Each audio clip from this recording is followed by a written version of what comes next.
Ses doyens, Jean. En préparant ceci au milieu de mes cours de philosophie sur l'essence, vu par Platon, dont j'en ai parlé à certains plus tôt, une problématique se dégagea. Qu'est-ce que Jean? Jean est-il une âme? Qu'est-ce qui fait que moi, Albin, je ne suis pas Jean? Comment expliquer que jamais d'autres êtres ne pourraient effleurer l'essence suprême de Jean?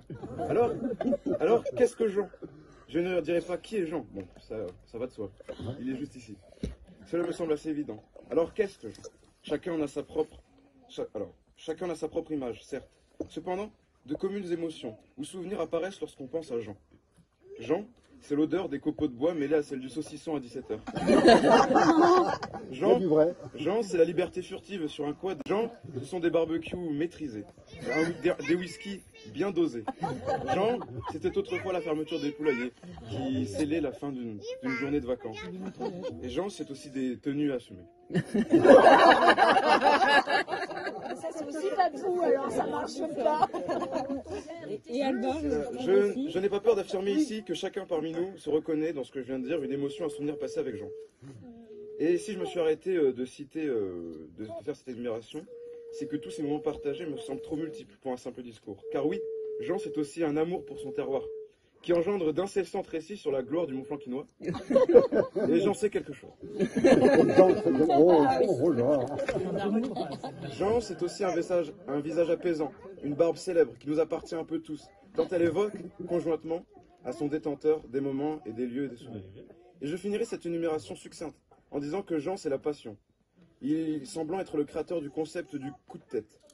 Jamais, au grand jamais, quelconque considération extérieure ne fait renoncer à ses envies. Je pourrais citer par exemple le tracteur tondeuse, récemment. ou par exemple la fois la plus mythique où il nous a emmenés avec Maël, à respectivement 8 et 12 ans, assister à une tempête sur la dune du Pilat. Et enfin, il fallait bien répondre à cette spontanéité dignement. C'est pour cela que je tiens à remercier ma tendre mère, où est-elle, et sa tendre mère pour m'avoir permis ce moment. Alors aujourd'hui, nous voici donc réunis pour les 70 ans, un chiffre rond. Un chiffre qui, du haut de mes 17 ans, me semble gargantuesque. Un chiffre qui dit beaucoup sur la vie passée et celle qui reste. Et c'est avec un désarroi certain que je me suis rendu compte, il y a quelques semaines, que mon grand-père avait 70 ans. Alors je me suis enfermé dans des considérations romantiques, citant Baudelaire, le temps ronge la vie, tentant de me plaindre face à l'inexorable marche du temps. Mais voyez-vous, aujourd'hui, qu'est-ce qui se dresse devant moi? Une assemblée de séniles et leur descendance servile. Me serait-ce trompé sur la charge des années, sur sa portée dramatique, sans doute. Alors ici, employons-nous avec vigueur, manger, boire, rire, chanter, en hommage au temps qui nous sépare et qui nous rassemble. Alors, je touche à la fin de ce texte et j'écris ceci. Vas-y, tu peux la dire, ta blague. Hein. C'est autre chose.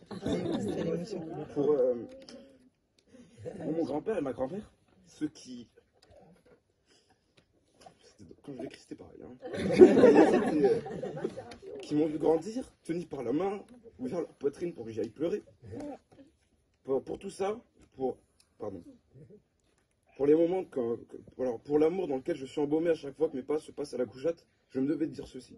Et je finirai par un thème et une citation qui sont très chers à Jean, de Rick Tabarly.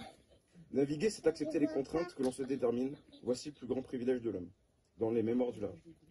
J'aimerais donc souhaiter un merveilleux anniversaire à Jean, ce grand navigateur terrestre. Bravo.